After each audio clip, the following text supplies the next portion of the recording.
देवळाली विधानसभा मतदारसंघामध्ये अजित पवार यांना त्यांच्या बंडात साथ देणाऱ्या विद्यमान आमदार सरोज अहिरे यांनाच पुन्हा एकदा संधी देण्यात आलेली आहे। सलग दुसऱ्यांदा सरोज अहिरे मतदारांसमोर जाणार आहेत आणि मतांचा जोगवा मांडणार आहेत। सरोज अहिरे आपल्यासोबत आहेत। आपल्याला उमेदवारी देण्यात आलेली आहे। मागच्या बाजूला आपण बघतोय मतदारसंघ आहे। काय समस्या आहेत, काय अडचणी आहेत आणि काय आव्हान आहे? बऱ्यापैकी आव्हानं आणि ज्या अडचणी होत्या त्या मागच्या 5 वर्षामध्ये सोडवण्याचा प्रयत्न केलेला आहे। जवळपास 1400 कोटींची विकास कामं, रस्ते असतील, पुलं असतील, पाणी पुरवठा योजना असतील, या मतदारसंघाच्या प्रत्येक गावामध्ये शहरी भागांसह ग्रामीण भागामध्ये आपण पोहोचवण्याचा प्रयत्न केलेला आहे। विहितगाव असेल, मनोली आणि बेलदगव्हाण इथे या गावांमध्ये बालाजी देवस्थान म्हणून जे काही श्री व्यंकटेश बालाजी देवस्थानाची नोंद भूगोलदार 1 म्हणून होती, म्हणजे ते सुपिरियर होल्डर होते आणि शेतकरी स्वतः मालक असून सुद्धा त्यांना वाईट वागणूक या देवस्थानाच्या वतीने मिळत होती। बँक कुठलंही कर्ज देत नव्हते, त्यांना पीक विमा मिळत नव्हता। अशा अनेक समस्यांना इथे जवळपास 15,000 कुटुंब जे आहेत, शेतकरी आहेत, ते बाधित होते आणि त्यांच्या या व्यंकटेश बालाजी देवस्थानच्या जाचातून सोडवण्याचा प्रयत्न मी केला आणि त्याला यश मला सर्व मायबाप जनतेच्या आशीर्वादाने मिळालेला आहे। त्याचबरोबर साखर कारखाना गेल्या 8 ते 10 वर्षांपासून बंद होता, त्या साखर कारखान्याला चालना देऊन ते कारखाना सुरू करण्यासाठीचा प्रयत्न झालेला आहे। आणि आपण बघत असाल की हा आपला ज्या बाजूला आपण डाव्या हाताला बघितलं तर रेस्ट कॅम्प रोड आहे, हा लॅम्प रोड आहे। ही कधी न झालेली कामं, म्हणजे 30-30 वर्ष इथे साधा मुरुमही पडलेला नव्हता, कुठेतरी थोडंफार डांबराचा लेप पडायचा, आज ते रस्ते कॉन्क्रीट आपण केलेले आहे। आणि अनेक पुलांचा प्रश्न आहे, ओझरखेड असेल किंवा गणेशगाव असेल, इथे बसेस बंद झालेल्या होत्या। मग त्या आदिवासी बहुल भागाने जायचं कुठे?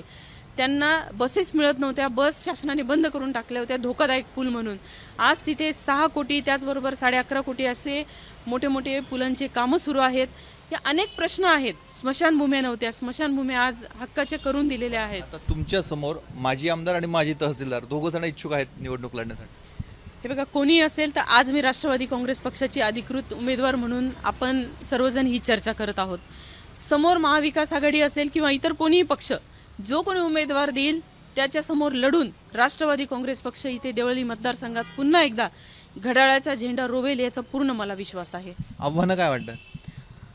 आव्हानं जी मतदारसंघामध्ये राहिलेली प्रश्न हीच माझे आव्हानं आहेत।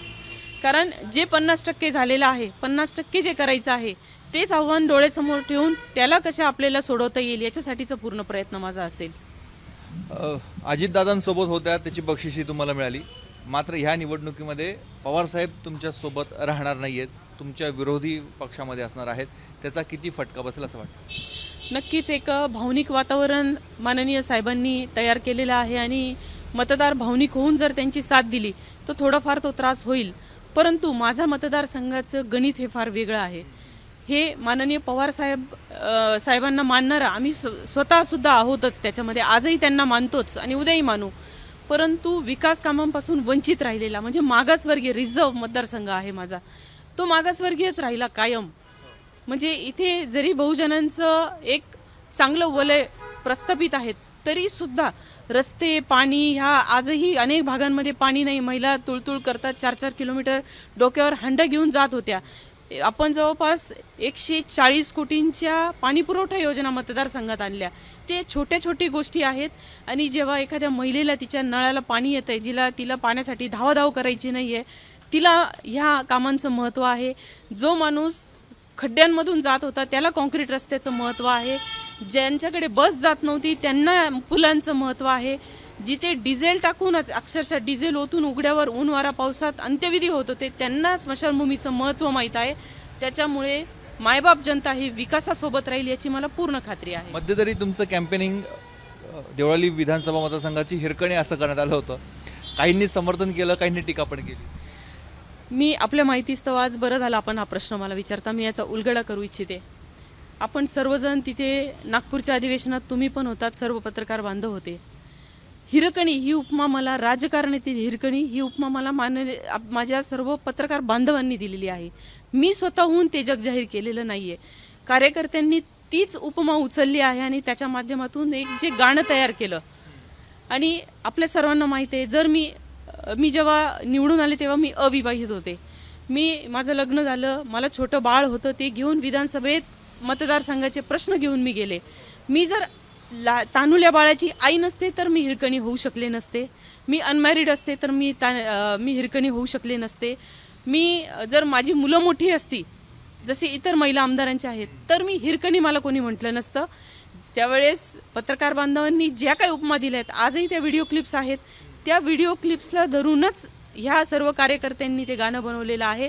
आणि आज मी मानते की जशी हिरकणी हा रायगड उतरून आपल्या बाळासाठी धावून आलेली होती, तशी प्रत्येक महिला जी काम करते, आपल्या बाळाला 6 महिन्याची शासकीय रजा असते, परंतु 6 महिने म्हणजे मुलगं मोठं झालेलं नसतं किंवा ते लगेचच भाजीपोळी खायला लागत नसतं आणि लगेचच त्याला आई नकोशी असं नसतं. आई ही आपल्याला सुद्धा लागते, मोठं आहोत आपण तरी त्या तानुल्या बाळाला जेव्हा ती आई त्या मातृत्वाचा थोडा त्याग करून आपली शासकीय सेवा असेल किंवा इतर सेवा असेल, रुग्णसेवा असेल करून जाते, ती प्रत्येक आई हिरकणी आहे. त्याच्यामुळे ह्या सरोज अहिरेला लोकांनी जर हिरकणी म्हटलं तर मात्र विरोधकांच्या पोटात का गोळा उठतो याचा मला काही प्रश्न समजत नाहीये. या आहेत सरोज अहिरे. वेगवेगळ्या कारणाने गेल्या 5 वर्षामध्ये त्या चर्चेत होत्या, मात्र आता निवडणुकीला सामोरं जात आहेत. समोर तुल्यबळ उमेदवार असतील अशी त्यांना देखील साशंकता आहे. त्यामुळे येणारी निवडणूक त्यांच्यासाठी महत्त्वाची तर आहेतच, परंतु अनेक आव्हानं घेऊन येणार आहे. त्यांना विश्वास आहे या सर्व आव्हानांना त्या पार करतील आणि पुन्हा एकदा राष्ट्रवादी काँग्रेसचा झेंडा या मतदारसंघावर फडकवतील. कॅमेरामन मयूर बारगेजेसह मुकुल कुलकर्णी, एबीपी माझा, नाशिक. एबीपी माझा, उघडा डोळे बघा नीट.